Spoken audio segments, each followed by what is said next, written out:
Salve a tutti e benvenuti su Hot Game Reviews. In questa recensione vi parlerò di Second Chance, sviluppato da Max e già allo stadio finale dello sviluppo. Noi seguiremo la storia di un giovane ragazzo, che da piccolo era molto legato a Nicole, un'amica di famiglia, che un giorno scompare dalla sua vita, per poi scoprire che aveva avuto una relazione con il padre del protagonista, il che ha portato alla separazione con la madre. Adesso, raggiunta la maggiore età, il nostro protagonista, per frequentare l'istituto che desidera, dovrà trasferirsi, e sarà proprio Nicole, che non vede da molti anni, ad offrirgli un posto dove stare. Parlando del gameplay, Second Chance è una classica visual novel, dove dovremo compiere delle scelte per far salire i nostri livelli di relazione. E proprio riguardo le scelte, subito all'inizio del gameplay ci verrà chiesto se desideriamo perdonare Nicole per averci abbandonato, oppure se proviamo ancora del risentimento nei suoi confronti.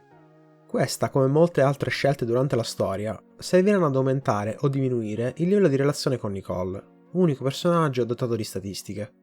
E basandosi su questo, la storia si evolverà in un senso o nell'altro, permettendoci di visualizzare delle scene con Nicole in caso di perdono, o di altri personaggi in caso si sia deciso di non perdonare.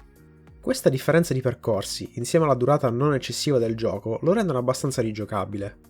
Anche se ad essere onesto, se non fosse per le scene con Nicole e il finale, la storia è quasi uguale, e il resto dei personaggi si comporteranno con il protagonista allo stesso modo, indipendentemente dal percorso che sceglieremo o delle scelte che faremo.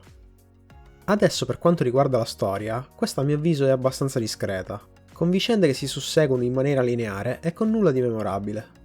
Inoltre, per tutto il gioco, ho avuto la sensazione che tutto accadesse con eccessiva rapidità, come se stessi vivendo delle vicende di un mese in pochi giorni. Per quanto riguarda i personaggi, questi secondo me hanno una scarsa caratterizzazione. Ognuno di loro avrà dei comportamenti troppo stereotipati e alle volte non proprio comprensibili. Uno su tutti proprio Nicole, l'amica di famiglia, che senza apparenti valide ragioni sarà infedele con il marito e sarà perdutamente attratta dal protagonista, che non vede da diversi anni. No, don't do it. No, don't do it.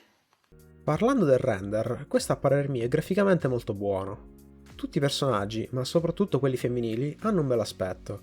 E anche se non tutti i modelli saranno originalissimi, questi restano sicuramente belli da vedere.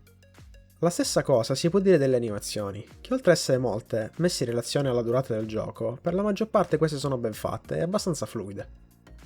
Adesso elencherò i pregi e i difetti che ho riscontrato durante il gameplay. Tra i pregi inizio dicendo che il gioco è completo. Continuo con la rigiocabilità, che anche se non troppo differenti, le due varianti di percorso ti invogliano a scoprire le differenze nella storia. Il render, che ho trovato ben fatto, e le animazioni, anche queste abbastanza buone. Mentre tra i difetti inizio con il ritmo, che mi è parso troppo veloce, sia nella storia che nelle relazioni. La musica, totalmente assente. E per ultimo la caratterizzazione, che dà poca profondità ai personaggi e che non ne gestisce bene i comportamenti.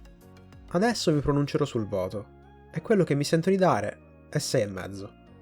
Ho trovato Second Chance un gioco tutto sommato carino, che comunque è riuscito ad intrattenermi per qualche ora. Grazie per aver seguito questa puntata di Hot Game Reviews. Lascio in descrizione la pagina Patreon dell'autore e il walkthrough del gioco in caso vi serva. E se avete qualche domanda da farmi, o volete consigliarmi qualcosa, lasciate pure un commento. Alla prossima!